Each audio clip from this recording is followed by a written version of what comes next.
সবাইকে ইংরেজি নতুন বছরের শুভেচ্ছা। আমন্ত্রণ জানাচ্ছি আমাদের নিয়মিত আয়োজন বিজনেস আওয়ারে। ব্যবসা বাণিজ্য আর অর্থনীতির খবর নিয়ে রবি থেকে বৃহস্পতিবার ঠিক দুপুর 1টায় প্রচারিত হচ্ছে এই অনুষ্ঠান। আয়োজনে থাকছে দেশ বিদেশের ব্যবসা বাণিজ্যের সবশেষ খবর ও খবর বিশ্লেষণ। এছাড়াও আছে শেয়ার বাজার ও মুদ্রা বাজারের আপডেট। আজ পুরো সময় আপনাদের সাথে আছি আমি মুরসালিন হক জুনায়েদ। 29তম ঢাকা আন্তর্জাতিক বাণিজ্য মেলা উদ্বোধন করেছেন অন্তর্বর্তী সরকারের প্রধান উপদেষ্টা অধ্যাপক ডক্টর মোহাম্মদ ইউনুস। বুধবার নতুন বছরের প্রথম দিন পূর্বাচলের বাংলাদেশ চায়না ফ্রেন্ডশিপ এক্সিবিশন সেন্টারে এই আয়োজন শুরু হয়েছে। প্রধান উপদেষ্টা বলেন, বাণিজ্য মেলা মানুষকে নিজের উদ্যোগকে ও সৃজনশীলতাকে তুলে ধরার সুযোগ দেয়।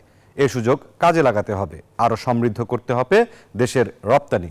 এজন্য ব্যবসায়ীদের এগিয়ে আসতে হবে। মাস জুড়ে মেলা চলবে সকাল 10টা থেকে রাত 9টা পর্যন্ত। সাপ্তাহিক ছুটির দিনে রাত 10টা পর্যন্ত চলবে মেলা। আজকে আমরা দেখব মেলা, আমাদের উৎসাহিত করবে, কিন্তু ভবিষ্যতের মেলা সারা দেশ জুড়ে হবে, জায়গায় জায়গায় হবে, এবং এটা হলো চূড়ান্ত মেলা। সবাই আসবে, দেখতে আসবে, বুঝতে আসবে, শিখতে আসবে, বিনিয়োগ করতে আসবে।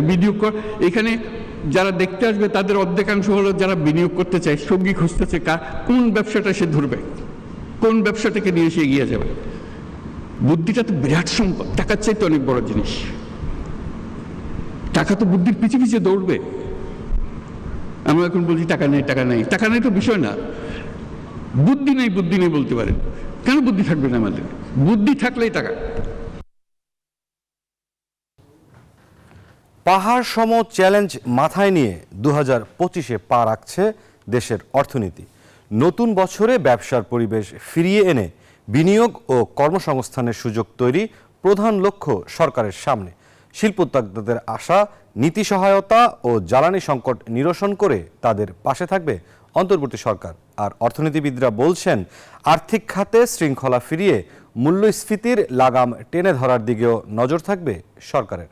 হোসাইন শাহাদাতের প্রতিবেদনে বিস্তারিত। 85টি রিং মেশিনের মধ্যে উৎপাদনে আছে মাত্র 14টি, বাকি 71টি রাখা হয়েছে বন্ধ। তুলা থেকে সুতা তৈরির এই প্রক্রিয়ায় বিভিন্ন ধাপের অন্য সব যন্ত্রেরও একই অবস্থা। সাভারের লিটল স্টার স্পিনিং মিলে প্রতিদিন 20 টন সুতা তৈরির সক্ষমতা থাকলেও এখন পাওয়া যাচ্ছে মাত্র 6 থেকে 7 টন। কিন্তু কেন? গ্যাসের প্রেসার নাই, জেনারেটর বন্ধ থাকে। আমাদের 2টা জেনারেটর 3000 কিলোওয়াট, সেখানে আমরা একটা জেনারেটর চালাই 600 থেকে 550 লোডে, কখনো 700 লোডে। শুধু সাভারেই নয়, সারা দেশের শিল্প কারখানায় গ্যাস বিদ্যুতের পরিস্থিতি অনেকটা এমনই। অনেক কষ্টে ব্যবসা টিকিয়ে রেখেছেন বস্ত্র খাতের অধিকাংশ উদ্যোক্তা। তবে লোকসান সামাল দিতে না পেরে বন্ধ হয়ে গেছে এ খাতের শতাধিক কারখানা। গ্যাস এবং বিদ্যুতের নিরবিচ্ছিন্ন সরবরাহ করার একটা অঙ্গীকার করতে হবে যে আমি আপনাকে আগামী 5 বছর আপনাকে গ্যাস এবং বিদ্যুৎ দিতে পারবো আপনার মিলে, যে মিলটা সেট আপ করা আছে। জ্বালানি সংকটকে ছাপিয়ে বছর জুড়ে বড় হয়ে দেখা দেয় শ্রমিক অসন্তোষ। ডলারের দামে অস্থিরতা, ঋণের সুদ বৃদ্ধি, সব মিলে কঠিন সময় পার করছেন উদ্যোক্তারা। তারা বলছেন, নতুন বছরে এসব সংকট সমাধান করতে না পারলে বড় বিপর্যয় নেমে আসতে পারে শিল্প খাতে, যার মাসুল গুনতে হবে মালিক শ্রমিক সবাইকেই। কেউ কিন্তু সাহস করে কোনো কিছু যে করবে সেই দিকেও কিন্তু আমরা এগোতে দেখছি না। অর্থনীতি যেমন স্থবির হয়ে গেছে, ইনভেস্টমেন্ট নেই, তারপরে সার্কুলার ইকোনমি সেটাও স্থবির হয়ে আছে, বায়ারদের একটা আস্থাহীনতা তৈরি হয়েছে। ল অ্যান্ড অর্ডারের ক্ষেত্রে আনফর্চুনেটলি সরকার সম্পূর্ণ ব্যর্থ হয়েছে। সরকার এখানে আমাদেরকে কোনো আর্থিক সহায়তা দেবে না, যেটা অলরেডি ডিক্লেয়ার করে দিয়েছে। তো অন্তত ভবিষ্যতে যেন ফার্দার কোনো ক্ষতি না হয় সেই আশ্বাসটা আপনাকে দিতে হবে। অর্থনীতিবিদরা বলছেন, আর্থিক খাতে যে সংস্কার চলছে তা অব্যাহত রাখতে হবে, তবে ব্যবসার চাকা সচল করতে নিতে হবে কার্যকরী উদ্যোগ। ইকোনমিক ম্যানেজমেন্টের জন্য যে সংস্কারগুলি দরকার, সেটার জন্য তো এই কে.এস. মুর্শিদের নেতৃত্বে একটা কমিটি গঠন করা হয়েছে। তারা বাজেটের জন্য আমার মনে হয় কিছু এই প্রাইভেট সেক্টরে বিনিয়োগ পরিবেশের উন্নতির জন্য, এটাকে আরও ইনভেস্টমেন্ট ফ্রেন্ডলি করার জন্য, বোথ লোকাল এবং ফরেন, সেটার জন্য আমরা আশা করছি যে তারা কিছু রেকমেন্ডেশনস দিবেন। জুলাই বিপ্লবের মাধ্যমে যে নতুন বাংলাদেশের স্বপ্ন দেখেছে মানুষ, তা পূরণে বড় ভূমিকা রাখতে পারে বেসরকারি উদ্যোক্তারা। তবে এজন্য তাদের দিতে হবে উপযুক্ত ব্যবসার পরিবেশ। অনেক দামে কেনা নতুন এই বাংলাদেশকে নতুনভাবে গড়তে অর্থনীতিকে শক্ত ভিতে দাঁড় করানোর কোনো বিকল্প নেই। তবে ঘুরে দাঁড়ানোর সেই পথ চলা মোটেও সহজ নয়, বরং আছে পাহাড় সম চ্যালেঞ্জ।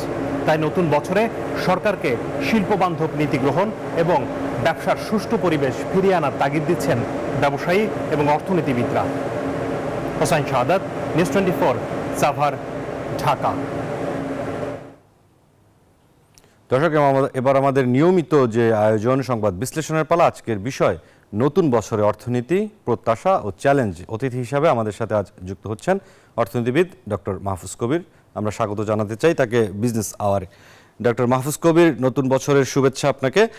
যেই বিষয়টি দেখছিলাম 2024 সালে নানাবিধ ঘাত প্রতিঘাতের মধ্য দিয়ে কিন্তু দেশের অর্থনীতি গিয়েছে এবং পাশাপাশি চলছে নানাবিধ সংস্কার কার্যক্রম। জুলাই পরবর্তী অন্তর্বর্তীকালীন সরকারের বেশ কিছু উদ্যোগ রয়েছে।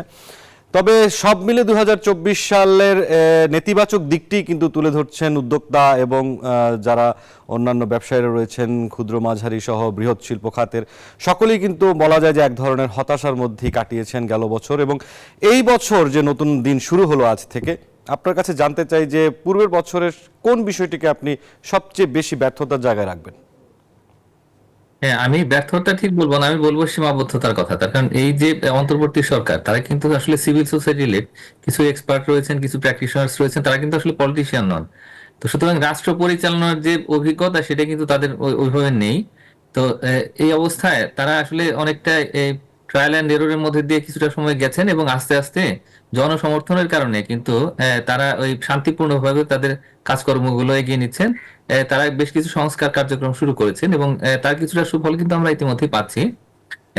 একটা বড় যে সীমাবদ্ধতার জায়গায় আমি বলবো যে আসলে বাজারের যে অস্থিরতা, এবং এই বাজারের অস্থিরতা কিন্তু সবাইকে গ্রাস করছে। মানে বিশেষ করে যেমন ভোক্তা শ্রেণী, তারা তাদের নাবিশ্বাস উঠছে।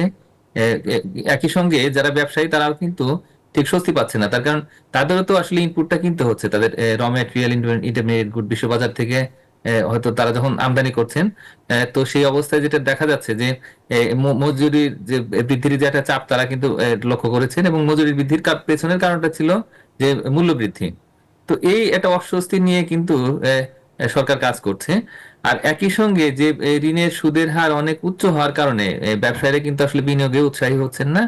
আর আরেকটা বিষয় হচ্ছে যে এই অনেকটা যে অনিশ্চয়তার একটা বড় কারণ হলো যে আসলে এই যে ব্যবসা যে করবেন, অনেক সময় দেখা যায় কি যে বেশ কিছু বড় ব্যবসায়ী, তারা যেহেতু অনেকেই মামলার মধ্যে আছেন, অনেকে যে পলাতক আছেন এই মামলার কারণে, এবং এই ব্যবসায়ীরা ওইভাবে আসলে স্বস্তি পাচ্ছেন না যে যদি বিনিয়োগ করি তাহলে কি হবে, বাজারের পরিস্থিতি কেমন, আসলে দেশ কোন দিকে যাচ্ছে দেশ, এগুলো নিয়ে কিন্তু নানা রকম শঙ্কা তাদের মধ্যে ছিল বা এটা হতাশা ছিল। তো এটা আসলে আমি মনে করি যে গত বছর আসলে দেশের অর্থনীতিকে অনেকটা ভুগিয়েছে। তো এই সব মিলে আমি মনে করি যে যেহেতু ব্যবসায়ীদের মধ্যে থেকে কিছু আস্থার সংকট ছিল, ঘাটতি ছিল, এবং এটার কারণে কিন্তু দেখা যাচ্ছে কি যে আসলে সরকারের যে রাজস্ব আদায় সেটার উপরে তার একটা প্রভাব পড়েছে। যদিও বাংলাদেশ ব্যাংকের দিক থেকে এটা আশ্বস্ত করার চেষ্টা করা হয়েছে যে বিশেষ করে যে আমদানি রপ্তানি সেই প্রক্রিয়াটাকে সহজ করা, তো সেগুলো উদ্যোগ গ্রহণ করা হয়েছে, ডলারের বিনিময় হার বাজার ভিত্তিক করার চেষ্টা করা হয়েছে। তো এই বিষয়গুলো আছে, কিন্তু এগুলো আসলে খুব বেশি যে ইতিবাচক প্রভাব তৈরি করেছে ব্যবসায়ীদের মধ্যে তা কিন্তু নয়। হতাশাটা প্রলম্বিত হয়েছে তাদের মধ্যে। তো আমি মনে করি যে ব্যবসায়ীদের আস্থায় না নিতে পারাটা একটা সীমাবদ্ধতা সরকারের জন্য, এবং সেটা কাটিয়ে ওঠারও চেষ্টা করা হচ্ছে। সংস্কার কার্যক্রম চলমান রয়েছে ব্যাংকিং খাতে, কিন্তু সেটার কিন্তু খুব একটা সুফল আমরা পাচ্ছি না। মানে কোনো কোনো ব্যাংকে আসলে বোর্ড অফ ডিরেক্টরস চেঞ্জ করা হয়েছে ঠিকই, কিন্তু সব মিলিয়ে যে অন্তত 17 থেকে 18টা ব্যাংকে কিন্তু দেখা যাচ্ছে যে তারও ঘাটতি রয়েছে। এর মধ্যে 6টা ব্যাংকে কিন্তু এই যে আর্থিক সহায়তা যেটা দেওয়া হয়েছে, অর্থ ছাপিয়ে 22,500 কোটি টাকা ছাপানো হয়েছে, কিন্তু তারপরেও ওই যে ঘাটতি সেটা কিন্তু কাটছে না। তো এই কারণে ব্যাংকিং খাতে কিন্তু একটা অস্থিরতা রয়েছে। ব্যাংকের সঙ্গে যেহেতু অর্থনীতির একটা বড় সংযোগ রয়েছে, তো এই কারণে কিন্তু আসলে ব্যাংক খাতে একদিক দিয়ে এটা সমস্যা রয়েছে, ওইটা আবার ট্রান্সমিট করছে ইকোনমিতে, ব্যবসা বাণিজ্য সেখানে জায়গাতে কিছুটা মন্দা দেখা যাচ্ছে। তো এই মিলে আমি মনে করি যে ব্যবসা বাণিজ্য এবং অর্থনীতি, আর্থিক খাতে সব জায়গাতেই এক ধরনের সীমাবদ্ধতা রয়েছে। আর একটা সমস্যা রয়ে গেছে, পুঁজিবাজার কিন্তু ঘুরে দাঁড়াতে পারেনি। পুঁজিবাজারে নতুন বিনিয়োগকারীরা ডক্টর মাহফুজ কবির, আমরা পুঁজিবাজারের দিকে যাব তার আগে আপনাকে একটু সম্পূরক কয়েকটি প্রশ্ন একটু করে যেতে চাই। প্রথম বিষয়টি হচ্ছে যে ব্যবসায়ীদেরকে আস্থার জায়গায় নিয়ে আসা যায়নি, আপনি সেই কথাটি বলছেন। পাশাপাশি ব্যবসায়ীরা কিন্তু আপনি বললেন যে ঋণের যে উচ্চ সুদ হার রয়েছে, পাশাপাশি আরো বেশ কিছু বিষয়ের পাশাপাশি একটি বিষয় কিন্তু রয়েছে যে বৃহৎ শিল্প উদ্যোক্তারা দীর্ঘদিন ধরেই কিন্তু বলে আসছিলেন যে তাদের যে কলকারখানাগুলোতে পর্যাপ্ত যে জ্বালানি সরবরাহের একটি বিষয় ছিল, সরকার সেই পর্যাপ্ত জ্বালানির প্রতিশ্রুতি দিয়ে তাদের কাছে অগ্রিম অর্থ নিয়েছেন, এটি ব্যবসায়ীদের দাবি, বৃহৎ শিল্প উদ্যোক্তাদের দাবি, কিন্তু তারা আসলে শেষ পর্যন্ত সেই জ্বালানি সরবরাহটি পাননি। এই যে এক ধরনের সরকারের পক্ষ থেকে যে প্রতিশ্রুতি ভঙ্গের বিষয়, এই জায়গাটিকে আসলে আপনি কিভাবে দেখেন? উৎপাদন কি ব্যাহত তাহলে হলো না? হ্যাঁ, অবশ্যই এটি হয়েছে, কিন্তু একটা জিনিস মনে রাখতে হবে যে আগের সরকার কিন্তু এই কাজটি করেছে, যে আসলে তাদেরকে প্রতিশ্রুতি দিয়েছে এবং পরবর্তী দেখা গেছে যে আসলে 2.5 গুণ বেড়ে গেছে জ্বালানির দাম, বিশেষ করে গ্যাসের দাম, কিন্তু আসলে সেই কোয়ালিটি সাপ্লাই সেটা হয়নি। দেখা যায় যে আসলে শিল্প কারখানাগুলোতে গ্যাসের জায়গাতে দেখা যায় যে বাতাস বের হয়ে আসছে এবং গ্যাসের যথেষ্ট পরিমাণে প্রেশার নেই। তো এইটা আমাদের শিল্প কারখানার উৎপাদন সেটাকে সাংঘাতিকভাবে ব্যাহত করেছে। এখন দেখা যাচ্ছে যে কারখানাগুলো 40-50% তাদের ক্যাপাসিটি সেই অনুযায়ী তারা উৎপাদন করছে, বাকি যে 50-60% সেটা কিন্তু অব্যবহৃত থাকছে। এতে করে তাদের বিনিয়োগের একটা বড় অংশ যেটা অপচয় হচ্ছে আমি মনে করি, যে বসে থাকার কারণে, এবং একই সঙ্গে তারা কিন্তু এই যে শ্রমিকদেরকে নিয়োগ দিতে পারছে না। তো এই যে পরিস্থিতি, সেটা কিন্তু আমাদের দেশের যে অর্থনৈতিক সম্ভাবনা যেটা ছিল সেটাকে কিন্তু আসলে রিয়ালাইজ করতে পারছে না। তো এইটা একটা বিষয়। আর একটা বিষয় হচ্ছে যে এই যে এটা অস্বস্তি, যে জ্বালানি নেই, বিদ্যুৎ ঠিক মতো এই বিশেষ করে গরমের সময়টাতে পাওয়া যায় না, তো এই অবস্থায় আসলে নতুন বিনিয়োগ হবে কেন বা কিভাবে? তো এটা একটা চিন্তা বিষয়। ইতিমধ্যে যে বিনিয়োগটা হয়ে গেছে, সেই যে কলকারখানা যতগুলো ছিল সেগুলো ঠিক মতো চলছে না, তো নতুন করে বিনিয়োগটা কিভাবে হবে? তো এখন এইটার কারণে দেখা যাচ্ছে কি যে নতুন যারা বিনিয়োগ করতে যাচ্ছেন, তারাও যেরকম একটা ভরসা পাচ্ছেন না, বিদেশি বিনিয়োগ কিন্তু আসতে ভরসা পাচ্ছে না এখানে। এই কারণে দেখা যাবে যে 2024-এর যে সর্বশেষ যে পরিসংখ্যান বাংলাদেশ ব্যাংক যেটা বের করেছে, তো সেখানে দেখা যাচ্ছে যে আমাদের নিট বৈদেশিক বিনিয়োগ মাত্র $1.5 বিলিয়ন বা তার চেয়ে কম। তো এখন এই পরিস্থিতি কিন্তু একেবারে গ্রহণযোগ্য নয়। যদি জ্বালানির দাম বেড়েও যায় এবং একই সঙ্গে সরবরাহ না থাকে, তাহলে আসলে উৎপাদনটা হবে কিভাবে, বিনিয়োগ কিভাবে হবে? জি, ডক্টর মাহফুজ কবির, আমরা একটু ব্যাংকের দিকে আসতে চাচ্ছিলাম। আপনি ব্যাংকের কথাও বললেন যে সংস্কার কাজগুলো চলছে। ব্যবসায়ীদের একটি বড় অংশের দাবি কিন্তু তারা বলছেন যে অন্তর্বর্তীকালীন সরকারের যে সংস্কার কার্যক্রম এবং তাদের যে ক্ষমতার যে সময়কাল, এই 4-5 মাসের মধ্যে তারা বলছেন যে অন্ততপক্ষে সবচেয়ে দুর্বল যেই 6 থেকে 8টি ব্যাংক রয়েছে তাদের কিন্তু এতদিনে একটি অবস্থানে পৌঁছে যাওয়ার কথা ছিল, কিন্তু তারপরেও সেটি হয়নি। এই যে ব্যবসায়ীরা বলছেন, আপনার কি মনে হয় যে স্বাভাবিক অবস্থার কিছুটা শুরু হওয়ার প্রক্রিয়ার যে সময়কাল সেটি কি আরো দীর্ঘ হবে?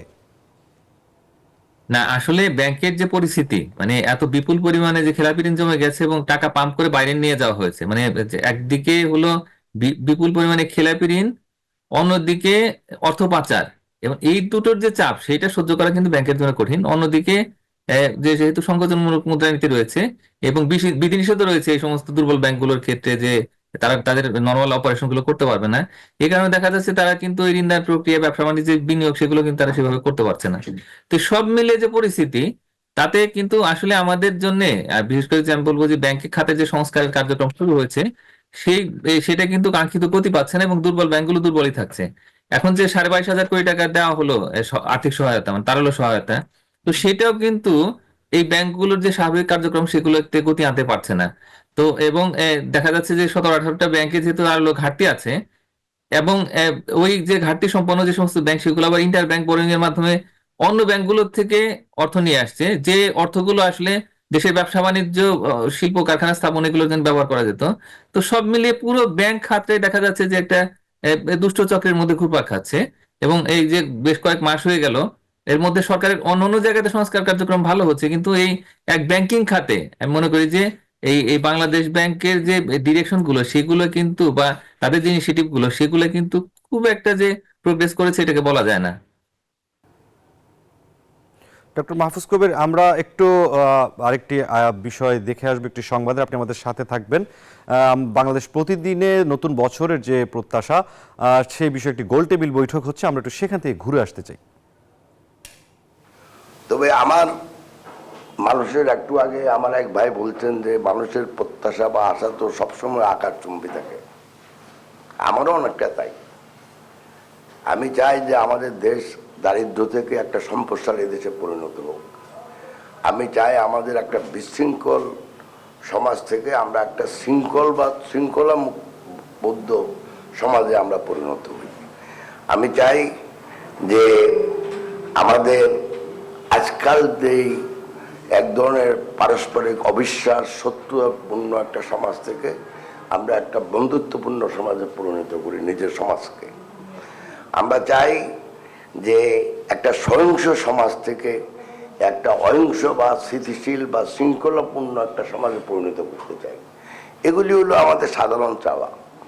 তো আমি এখানে অনেক গুণী জ্ঞানী ব্যক্তি অনেক কথা বলছেন, এই জন্য আমি মনে করি যে আমরা তো অনেক পরিবর্তন চাই।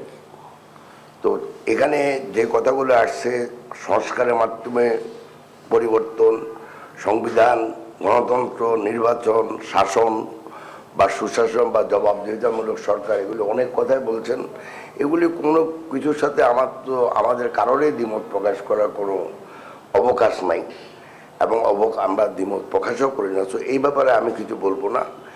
আমি শুধু বলতে হবে যে যদি আমরা একটা সমাজকে যদি ভালো করতে চাই, যে কথাগুলো আমি একটু আগে বললাম, এবং একটা সমাজকে যদি আমরা সম্প্রসারী করতে চাই, তাহলে যে জিনিসের প্রথম তো আমরা সম্পদ সৃষ্টি করতে হবে, এবং সম্পদ সৃষ্টি এবং কর্মসংস্থান সৃষ্টি করা, আপনি সরকার হন, আপনি সমাজের যে কোনো লোক হন, আপনি যাই হন, দেশকে উন্নত করতে হলে আপনার দেশকে সম্প্রসারী করতে হবে। সম্প্রসারী করার মানেটা হলো দেশে কর্মসংস্থান সৃষ্টি করতে হবে। সম্পদ যদি না থাকে তাহলে আমরা যদি কাড়াকাড়ি করি সম্পদের এর নাম কি, এই যে বৈষম্য, সম্পদের বৈষম্য, আয়ের বৈষম্য, এখানে তো আর বৈষম্যের কোনো শেষ নেই। শুরু করছে আমার ভাই বোনেরা একটা ছোট একটা কোটা আন্দোলন নিয়ে, বাট অ্যাকচুয়ালি আমাদের সমাজে আপনি যদি পুষ্টি নিরাপত্তা ধরেন, খাদ্য নিরাপত্তা ধরেন, শিক্ষা ব্যবস্থা ধরেন, স্বাস্থ্য ব্যবস্থা ধরেন, কোথায় বৈষম্য নেই। আমার গ্রামের একজন কৃষক বা ভাই, সে কি তার ছেলেকে ওই স্কুলে পড়াতে পারছে যেখানে আমি পড়াচ্ছি, বা ওই মাত্রার একটা স্কুলে পড়াতে পারছে কিনা? সে কি তার ছেলে মেয়েকে সে স্বাস্থ্য ব্যবস্থাটা দিতে পারছে যেটা আমাদের আরেকজন লোক দিতে পারছে? তো এখানে বাংলাদেশে বৈষম্যের কোনো শেষ নাই। আর আমরা কোনোদিন চেষ্টাও করি নাই অ্যাকচুয়ালি এই সমাজে এই বৈষম্যগুলো কমানোর জন্য। কারণ বৈষম্য কমাতে হইলে একটা যেটা রাখবো, বিভিন্ন সংস্কার যা বলছে এগুলিতে আমি একমত, তবে আপনার সেই সামর্থ্য থাকতে হবে। আমি মনে করি আমাদের যারা এই কাজগুলো করার কথা, নর্মাল রাজনীতিবিদ, স্পেশালি যারা ক্ষমতা যায়, তাদের সেই সামর্থ্য ছিল কিনা। শক্তি বা সামর্থ্য অত্যন্ত জরুরি আশা আকাঙ্ক্ষা পূরণের জন্য, দাবি দাওয়া পূরণের জন্য। এই ব্যাপারে আমি একটু সন্দিহান। আর এই প্রত্যাশাগুলো পূরণের জন্য যেগুলি আমি বললাম, এগুলির জন্য কিন্তু আমি চলে গেছে আজাদ ভাই বা ধরেন আমাদের আমি কিন্তু সব আন্দোলনে ছিলাম, এক এক সময় এক এক পক্ষে এক এক বিপক্ষে ছিলাম। 86 সনের আন্দোলনে ছিলাম, 88-তে আন্দোলনে ছিলাম, 90-তে আন্দোলনে ছিলাম, 96-তে আন্দোলনে ছিলাম, বাট সবসময় এক পক্ষে না, আবার একটু পক্ষ বদলা দিয়ে দেখছিলাম। আমি 2000 পরেও আন্দোলন ছিলাম।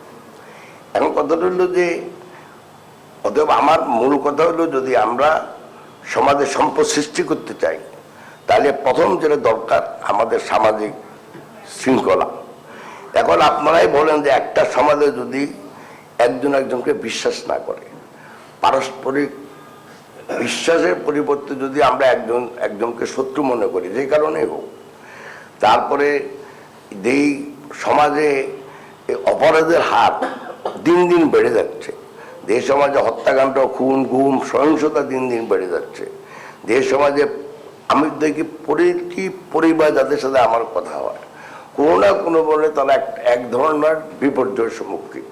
কেউ খাদ্য নিয়ে বিপর্যয় আছে, কেউ স্বাস্থ্য পরিচর্যা নিয়ে বিপর্যয় আছে, কেউ ছেলে মেয়েদের ঠিকমতো চালাতে পারছে না, সেই বিপর্যয় আছে। তো যেখানে একটা সমাজে একটা পারিবারিক বিপর্যয় মানে দিন দিন বেড়ে যাচ্ছে, সেখানে আপনি কিভাবে সম্পদ সৃষ্টি করবেন, এটা তো আমার মাথায় ধরে না। তারপরে আপনি আসেন যেখানে কিশোর অপরাধের প্রবণতা দিন দিন বেড়ে যাচ্ছে, মাদকের অপব্যবহার দিন দিন বেড়ে যাচ্ছে, যতটুকু না আমাদের ব্যবসায়ী বাড়তেছে একটা গ্রামের বাজারে, তার থেকে বেশি বাড়ছে এখন মাদক ব্যবসায়ীরা।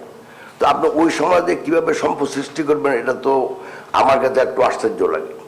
তারপরে আপনি আসেন, দিন দিনে দেশে মামলা মোকদ্দমা বেড়ে যাচ্ছে, কেউ ন্যায় বিচার পাচ্ছে না, হয়রানিমূলক মামলা, মিথ্যা মামলা, এটা একদম সচরাচর হয়ে গেছে এখন। এখন এগুলি বাধা দেওয়ার মতো তো আমি কোনো প্রতিষ্ঠান এখনো দেখছি না, এই মুহূর্তেও দেখছি না। আপনি আসেন, ছেলে মেয়েদের আত্মহত্যা দেখেন, ফেসবুকে দাওয়াত দিয়ে আত্মহত্যা করতেছে। কোন সমাজে এটা সম্ভব? কোন সমাজে এ ধরনের একটা সিচুয়েশন দাঁড়ায় যেখানে ছেলে মেয়েরা আত্মহত্যা করে এত বেশি? আপনি আসেন, আর বাকি যেগুলি যে দুর্নীতি, ট্রাফিক বিধি লঙ্ঘন, তারপরে পুলিশের অপরাধ, যে পুলিশ অপরাধ কমানোর কথা, তারাই তো অপরাধ প্রবণতা বেশি তাদের ভিতরে। তো এইগুলি যদি আমরা সামাজিক শৃঙ্খলা যদি আমরা দর্শক, বাংলাদেশ প্রতিদিন আয়োজিত নতুন বছরের প্রত্যাশা শীর্ষক গোলটেবিল বৈঠকে আমরা এফবিসিসিআই এর সাবেক সভাপতি আব্দুল আওয়াল মিন্টুর কথা শুনছিলাম। আমরা চলে যাচ্ছি বিজনেস আওয়ারের আজকে যে সংবাদ বিশ্লেষণ, নতুন বছরের অর্থনীতি চ্যালেঞ্জ ও প্রত্যাশা শীর্ষক আলোচনায় আমাদের সাথে অতিথি অর্থনীতিবিদ ডক্টর মাহফুজ কবির আছেন। ডক্টর মাহফুজ কবির, আমরা পুঁজিবাজার প্রসঙ্গে ছিলাম, সেই জায়গাটিতে যদি জানতে চাই আপনার কাছে যে বাংলাদেশের যে অর্থনীতি বা ব্যবসার ক্ষেত্রে বড় ধরনের বিনিয়োগ পাওয়ার একটি খাত হচ্ছে পুঁজিবাজার, কিন্তু এটি দেখা গেছে যে বিগত বছরের প্রায় লম্বা সময় ধরে অল্প কিছু দিনের জন্য হয়তো ইতিবাচক ধারায় ছিল, বেশিরভাগ সময়গুলো কিন্তু ছিল নেতিবাচক অর্থাৎ নিম্নমুখী। এই জায়গাটি আসলে উত্তরণের কোনো ধরনের সম্ভাবনা বা চেষ্টা থাকা দরকার কিনা? 2010 সালের যে পতন হলো পুঁজিবাজারে, এরপরে কিন্তু আর সেইভাবে পুঁজিবাজার ঘুরে দাঁড়াতে পারেনি। এর মধ্যে প্রশাসকের পরিবর্তন হয়ে গেছে, কিছু সংস্কার নিয়ে আসা হয়েছে এবং বিদেশি যে স্টক এক্সচেঞ্জ তাদেরকেও কিন্তু এখানে অন্তর্ভুক্ত করা হয়েছে। বিশেষ করে চাইনিজ স্টক এক্সচেঞ্জ তারা নিয়েছে, ডিমিউচুয়ালাইজেশনের পদক্ষেপ নেওয়া হয়েছে, কিন্তু আলটিমেটলি কোনো কাজ হয়নি। এর একটা বড় কারণ হচ্ছে যে যারা বিনিয়োগকারী তাদের মধ্যে আস্থার একটা বড় সংকট, এবং তারা মনে করছেন যে আসলে এই তাদের যদি অর্থ কোনো বিনিয়োগ করা হয় তাহলে সেই অর্থটা আসলে চলে যাবে, কেউ না কেউ হাতিয়ে নিয়ে যাবে। তো এই বিষয়টা থেকে বের হয়ে আসার আসলে কোনো কার্যকর উদ্যোগ আসলে গ্রহণ করা হয়নি বিগত সরকারের আমলে। এই গণ অভ্যুত্থানের পরে কিন্তু আসলে অনেকের আশা ছিল যে এই পুঁজিবাজার আবার ঘুরে দাঁড়াবে।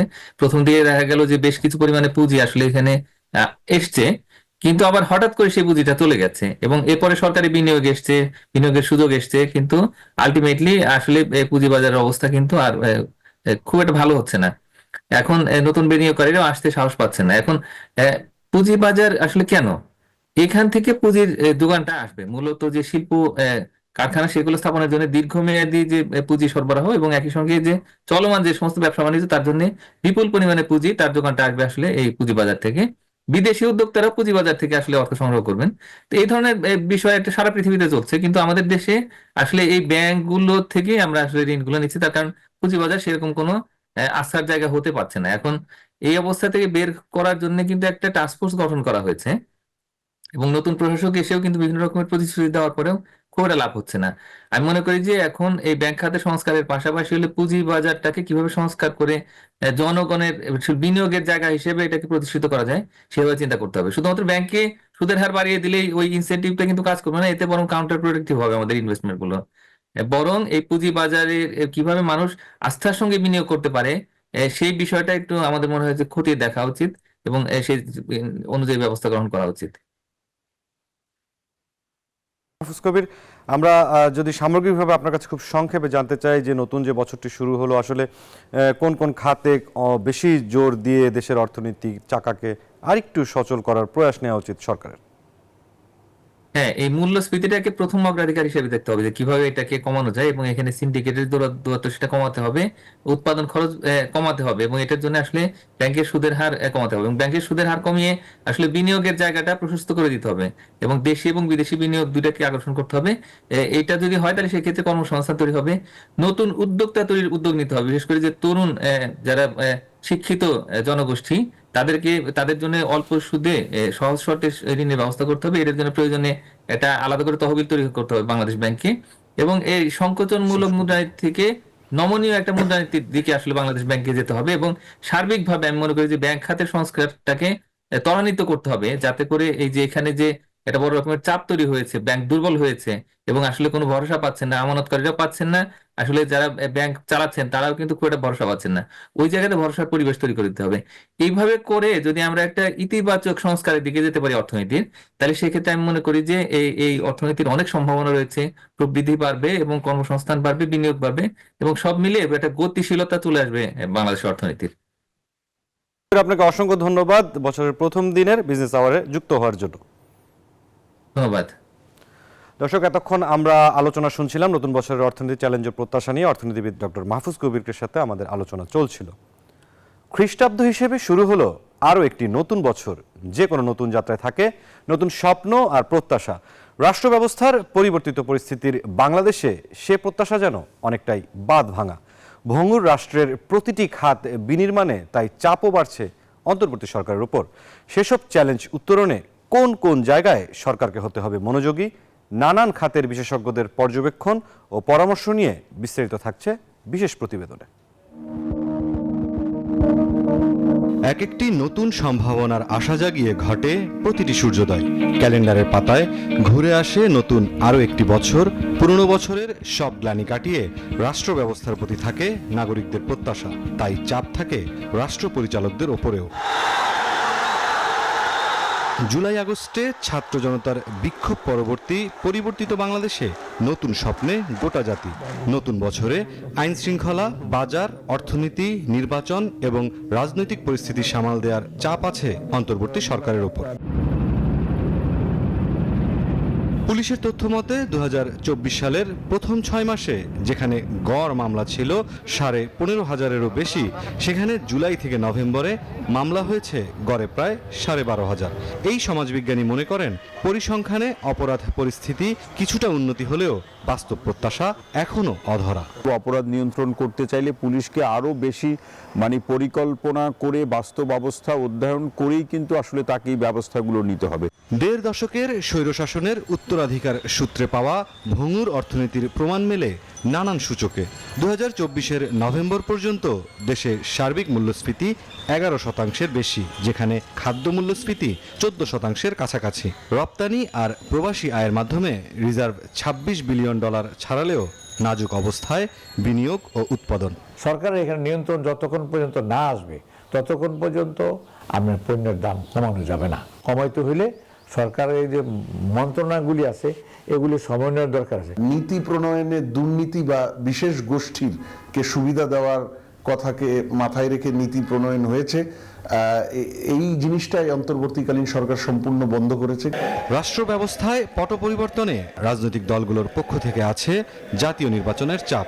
আবার তরুণদের বড় অংশ সংস্কার ছাড়া নির্বাচনের পক্ষে নয়। 1991, 96, 2001, 2008-এ এই গণকর্মচারীদের দিয়ে কিন্তু ভালো নির্বাচন করা সম্ভব হয়েছে। ততটুকু সংস্কারে হাত দিবেন যতটুকু এই মুহূর্তে আপনার নির্বাচনী চ্যালেঞ্জ উত্তরণের জন্য প্রয়োজন। নির্বাচন নিয়ে যেহেতু আলাপ আলোচনা চলছে এবং সাথে সাথে সংস্কার এসেছে, আমার মনে হয় যেই সংস্কারগুলি অত্যন্ত প্রয়োজনীয় সেই সংস্কারগুলিকে আগে সমাধান করে তাড়াতাড়ি বিদায় নিতে পারে ততই ভালো হবে। সামগ্রিক পরিস্থিতি বিবেচনায় 2025 সালের চ্যালেঞ্জ উত্তরণে বর্তমান অন্তর্বর্তী সরকারের ওপর আস্থাশীল সব পর্যায়ের বিশ্লেষকরাই। ধ্বংসস্তূপের মাঝে ফিনিক্স পাখির মতো জেগে ওঠার এক উজ্জ্বল দৃষ্টান্ত বাংলাদেশ। বারবার হোঁচট খাওয়ার পরও নতুন স্বপ্ন নিয়ে এগিয়েছে এই জাতি। তাই সব শঙ্কা ও হতাশা দূরে সরিয়ে নতুন বছরে সব ক্ষেত্রে স্থিতিশীল এক রাষ্ট্রে পরিণত হবে বাংলাদেশ, এমনটাই প্রত্যাশা সবার। মুরসালিন হক জুনায়েদ, নিউজ 24, ঢাকা। দর্শক, বিজনেস আওয়ারের সময় হলো একটি বিরতির। ফিরছি অন্যান্য সংবাদ নিয়ে, সাথেই থাকুন। আবারও স্বাগত বিজনেস আওয়ারে। এবারে শেয়ার বাজারের খবর।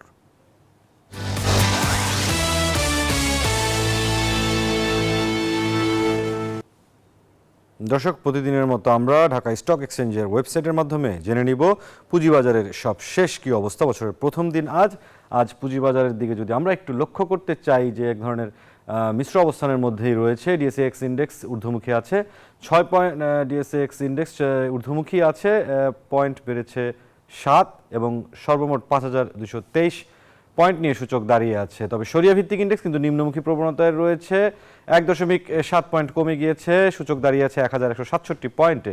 বিশেষায়িত 30টি কোম্পানির ইন্ডেক্স 2 পয়েন্ট বেড়েছে, এটি এখন 1942 পয়েন্টে নিয়ে সূচক দাঁড়িয়ে আছে। সর্বমোট 228 কোটি টাকার লেনদেন হয়েছে।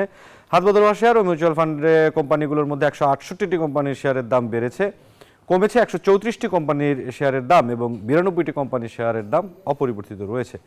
আমরা চলে যেতে চাই যে বিদেশি মুদ্রার বিনিময় মূল্য রয়েছে, সেই বিনিময় মূল্যের দিকে যদি আমরা একটু তাকাতে চাই, দেখা যাচ্ছে যে এখন পর্যন্ত মার্কিন ডলার 120 টাকায় কিনে বিক্রি হচ্ছে 121 টাকায়, ইউরো 127 টাকায় কিনে বিক্রি হচ্ছে 132 টাকায়, পাউন্ড 150 টাকায় কিনে বিক্রি হচ্ছে 155 টাকায়, চীনা ইউয়ান 15 টাকা 50 পয়সায় কেনা যাচ্ছে, বিক্রি হচ্ছে 17 টাকা 30 পয়সায়, সৌদি রিয়াল 32 টাকা 50 পয়সায় কিনে বিক্রি হচ্ছে 33 টাকা 30 পয়সায়, ভারতীয় রুপি 1 টাকা 35 পয়সায় কিনে বিক্রি হচ্ছে 1 টাকা 45 পয়সায়।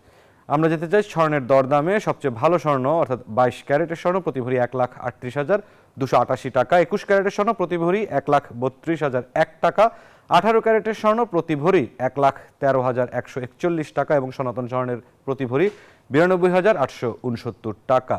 ভরি প্রতি দামের উল্লেখ করা আছে, আপনারা দেখে নিতে পারবেন। রূপার দরদামে তাকালে সবচেয়ে ভালো রূপা প্রতি ভরি 2,578 টাকা, 21 ক্যারেটের রূপা প্রতি ভরি 2,449 টাকা, 18 ক্যারেটের রূপা প্রতি ভরি 2,111 টাকা এবং সনাতন রূপা প্রতি ভরি 1,586 টাকা। দর্শক, এই ছিল এখন পর্যন্ত আমার কাছে থাকা শেয়ার বাজার, বিদেশি মুদ্রার বিনিময় মূল্য, স্বর্ণ এবং রূপার দামের সবশেষ আপডেট। দর্শক, চলে যেতে চাই আরও একটি বিরতিতে, ফিরছি অন্যান্য সংবাদ নিয়ে, সাথেই থাকবেন। আবারও স্বাগত জানাচ্ছি বিজনেস আওয়ারে। দর্শক, এবারে জনপদে শিল্প ও বাণিজ্যের খবর।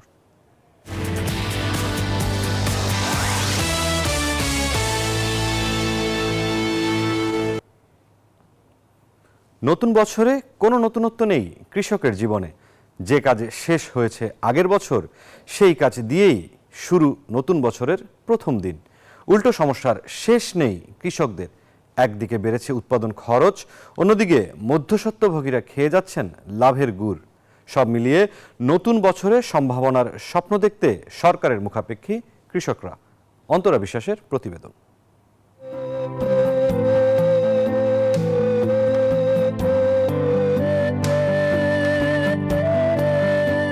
যে কৃষক এদেশের মাটিকে ধন ধান্যে পুষ্পে ভরেছেন, তাদের যেন দুঃখের শেষ নেই।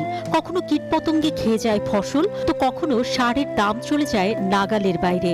ইদানিং বেড়েছে কৃষি শ্রমিক বা কামলা খরচও।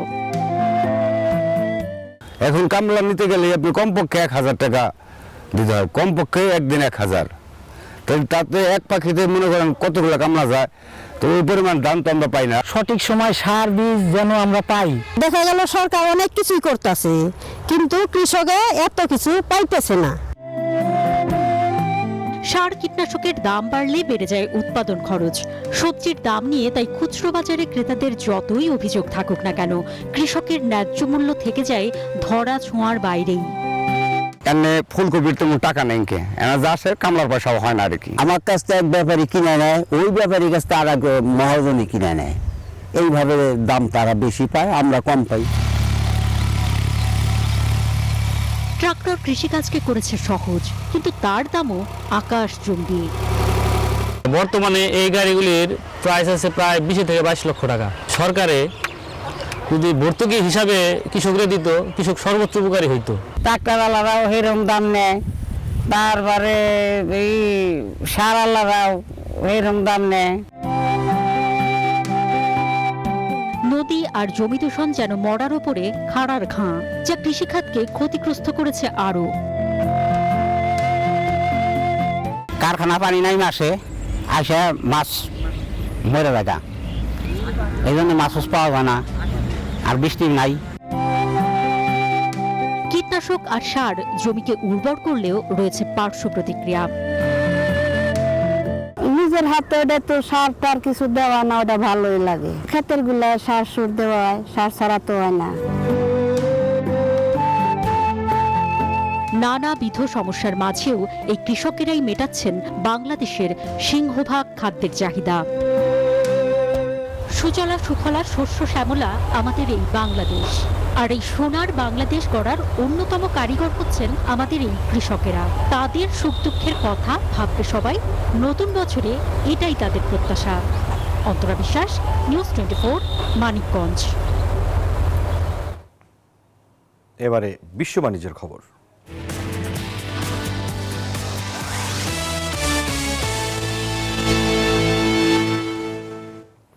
আবারও কমেছে ভারতের রুপির দর। প্রতি ডলারে এখন পাওয়া যাচ্ছে 85.56 রুপি। ডলারের দর 86 রুপিতে পৌঁছানো এখন স্রেফ সময়ের বিষয় বলেই ধারণা করা হচ্ছে। এরই মধ্যে রুপির দর ইতিহাসের সর্বনিম্ন পর্যায়ে রয়েছে। দেশটির বৈদেশিক বাণিজ্যের লেনদেনে ভারসাম্য আসছে না। ডোনাল্ড ট্রাম্প মার্কিন প্রেসিডেন্ট নির্বাচিত হওয়ার পর আন্তর্জাতিক বাজারে বাড়ছে ডলারের দাম, সেই সাথে বন্ডের বিপরীতে অতিরিক্ত মুনাফা পাওয়া যাচ্ছে। এসব কারণে ডলারের বিপরীতে দর কমছে ভারতীয় রুপির। 2016 সালের 16 মে ডলারের দর 58.58 রুপি ছিল। 10 বছর পর সেই ডলারের দর পেরিয়েছে 85 রুপি।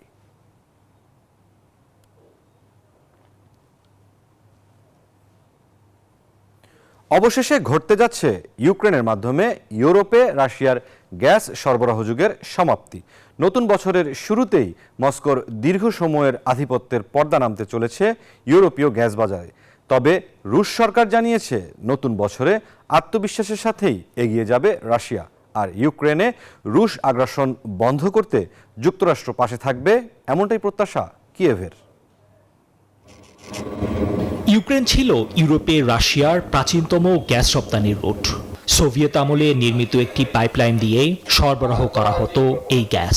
2024 সালের 31 ডিসেম্বর রাশিয়া ইউক্রেনের মধ্যকার 5 বছরের ট্রানজিট চুক্তির মেয়াদ শেষ হওয়ার কথা ছিল। তবে 1 জানুয়ারি থেকে কোনো গ্যাসের প্রবাহের অনুরোধ জানায়নি মস্কো। ফলে নতুন বছরের শুরুতেই নামছে ইউরোপীয় গ্যাস বাজারে মস্কোর দীর্ঘ সময়ের আধিপত্যের পর্দা। 2022 সালের ফেব্রুয়ারিতে ইউক্রেনে যুদ্ধ শুরু হওয়ার পর বিকল্প গ্যাসের উৎস খোঁজার মাধ্যমে রাশিয়ার গ্যাসের উপর নির্ভরতা ব্যাপকভাবে হ্রাস করে ইউরোপীয় ইউনিয়ন। স্লোভাকিয়া ও অস্ট্রিয়ার মতো রাশিয়ার গ্যাসের অবশিষ্ট ক্রেতারা বিকল্প সরবরাহের ব্যবস্থা করেছে। এরই মধ্যে মঙ্গলবার নববর্ষ উপলক্ষে জাতির উদ্দেশ্যে দেয়া ভাষণে রুশ প্রেসিডেন্ট ভ্লাদিমির পুতিন বললেন, সবকিছুই ঠিক হয়ে যাবে। নতুন বছরে আত্মবিশ্বাসের সাথে এগিয়ে যাবে তার দেশ।